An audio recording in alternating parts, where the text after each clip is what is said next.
so-called private team. Yes, Ngayon na parang apat yung talagang applicant na, and then knowing na marami na kayong pinaglaban para dun sa expose mo against kay Martin Romualdez, yung Delivery Malala delivery scheme, ano yung take mo dito sa mga ganitong ginawa ng mga kasama?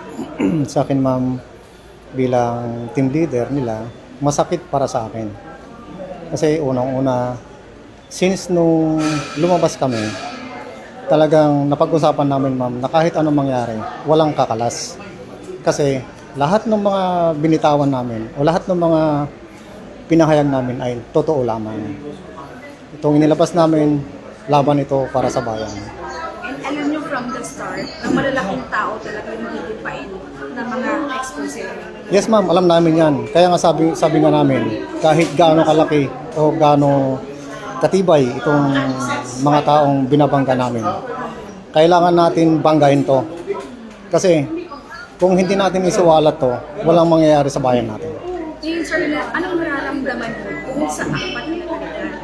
Siyempre, ang consequence niya, babalikan sila ng ombudsman. Kasi nga, meron silang sworn affidavit doon sa Office of the Ombudsman, revealing. Ako, ma'am, naaawa ako sa kanila. Kasi unang-una, although na nabigyan sila ng promesa na tatanggalin yung kaso, pero hindi nila inisip yung ginawa naming affidavit na voluntary kami nagbigay ng affidavit sa ombudsman, ng individual affidavit, na pumirma kami mismo sa harapan ng mga 8 abogado doon.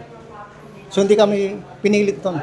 Kusa namin ibinigay lahat ng mga nalalaman namin doon. So yung sinasabi nila na kaya lang daw sila lumantad dahil binayaran sila ni Atty. Baligod. Sa inyo ba, ikaw personally, ba, pinangakuan ka ba ni Atty. Baligod kapalit ng inyong naging salaysay? Ma'am, from the start, kusa po kami na lumapit kay Sir Levy Baligod, Atty. Baligod, na pasalamat nga po kami dahil nakilala namin si Sir. Kusa po kami na lumapit sa kanya para mailantad itong lantarang korupsyon sa ating bayan. At yung sinasabi nila na pinangakuhan kami ng pera, wala po yun. Napakasinungaling po nilang apat. Kaya mahiya naman sana sila, ma'am, sa ganyan na paninira nila. Alam niyo, ma'am, si Ma'am Malo at saka si Sir Levy, halos pakainin kami, ma'am, sa 2 palad nila. Pero nagawa pa rin nilang parang sisiraan pa. Kaya awang-awa ako, ma'am, sa apat na to. Kung ano mangyari man sa kanila, sana hindi na nila pagsisihan po. Ikaw yung team leader ng grupo. Ano ang tanong pa na recantation from the Brave 14? Ma'am, itong Brave 14, talagang kinausap ko ng bawat isa. Ang sabi sa akin, kahit ano mamatay man kami dito sa lupang Sinilangan, wala pong ano to, ma'am. Wala na pong babaliktad. Solid na po to, ma'am.